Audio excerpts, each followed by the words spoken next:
Barchaga assalomu alaykum. Xayrli kun.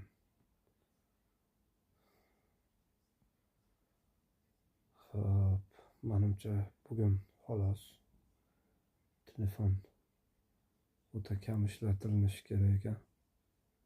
Magnitniy burya bir narsa xullas bosimi tushib ketishi yoki oshishi. Ko'zlarim bilan peshona qismlarim, burnim og'riyapti. Asosan migren bo'lganlarda bilinar ekan. Migreni borlardami? Yetmaganiga tomog'im og'rib, grippami? Xullas xavotir olmanglar demoqchiman do'stlar.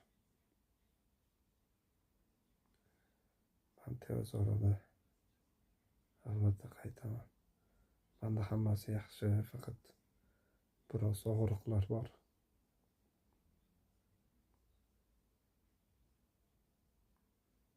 O'tadi Xudo xolasa.